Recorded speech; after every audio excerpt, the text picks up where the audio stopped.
my friends are simps. Recently, I found myself in a phase where I'm simply just not making any new music at all. And it's not that I've lost the desire to do so or anything like that. It's more just that every attempt feels kind of forced and unnatural. Now, I can, of course, go through the machinations and motions of starting a new project, selecting samples, arranging things, you know, all of the early bits of the process. But very quickly, I find myself at a dead end. I think a lot of creative people probably know this feeling and also probably blame themselves when they get there for somehow doing something wrong. However, after many years of going through this, I've kind of come to realise that writer's block isn't necessarily a block at all, and instead it's a natural and perhaps necessary part of the whole creative process. Now, one of the big reasons that I'm not writing just now is because a lot of my creative energy is already tied up elsewhere. I'm currently in the process of putting out a new album, which involves, you know, listening to the same tracks over and over and over again on repeat, tweaking transitions, preparing artwork, and doing all of the kinds of macro things, I guess, that nobody else will notice or care about probably apart from me. But if you are interested in getting a copy of this masterpiece on limited edition vinyl or CD, or perhaps both if you're feeling especially fruity, you can grab them over on the link in my description for a discounted price until the end of October. After that it'll go up. You'll still be able to buy it, it'll just be a bit more expensive, so you know what to do. One of the most important lessons that I've learned about creative energy though is that you can't be on transmit all of the time. You also need to give yourself space to receive, to listen and reflect. When you're in that kind of creative purple patch, it can feel often like the well of inspiration will never run dry.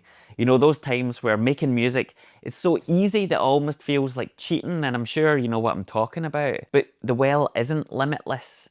And if you want to keep drawing from it over time, you need to make sure that it's properly supplied at source. For me, that means occasionally unconsciously entering into these periods where I obsessively listen to new music, seeking out, you know, unique bands that I haven't come across before, rediscovering old favourites and just soaking up different sounds. It's kind of like a kimchi. In order to get the delicious end result of that Korean staple that goes so well with bulgogi and rice and everything else, you first have to mix together all these disparate ingredients and allow them time to ferment.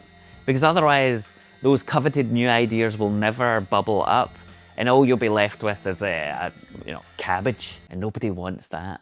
I think that a lot of our feelings as music producers of inadequacy or unease around those periods where we aren't actively writing or producing something are also often tied into guilt about gear or gear purchases. We kind of convince ourselves that if we aren't using every single synthesizer, every single controller, or every single effects pedal in our studio constantly, that we're somehow wasting them. And I guess in some ways that does make sense, right? Because music gear is expensive and nobody wants to spend a fortune on something only for it to sit and gather dust in the corner, because you could sell it, right? And, you know, get money back. It feels like a wasted asset. But I also don't think it's quite that simple either, because at the end of the day, instruments are, or I guess should be, treated as tools. And yet, you know, I know that they're often much more than that, especially with guitars and everything else, but they're also designed for specific jobs and produce specific sounds. You wouldn't use a hammer to screw in a shelf,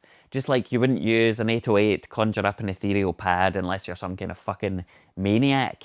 And by the same token, you wouldn't chuck out your screwdriver because lately all you've needed is a wrench. That would be ridiculous. And sure, unlike a hammer, synths aren't cheap, right? People buy too much. Gear acquisition syndrome is a real thing. But what I mean is the guilt that we feel about gear that we already own, the stuff that isn't broken, isn't useless, and isn't a slim justification for buying new stuff.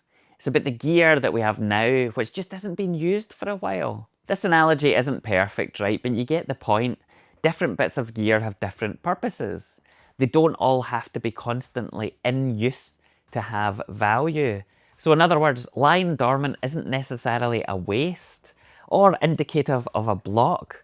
Often it's just a natural and integral part of the creative process itself. So no, I am not currently writing any new music, and honestly I have no plans to do so. But I'm equally not selling all of my stuff or packing up the studio, because tools don't need to be swung around constantly just to prove that they exist. Knowing this, I can simply take comfort in the knowledge that I'm just in a different part of the creative cycle.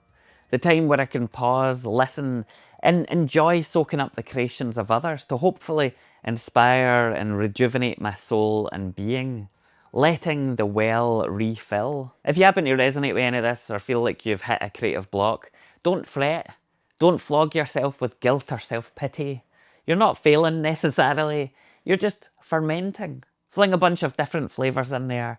Let them permeate the layers. And before you know it, something unexpected will start to bubble up again. You're not broken, you're just briny. And that's fine.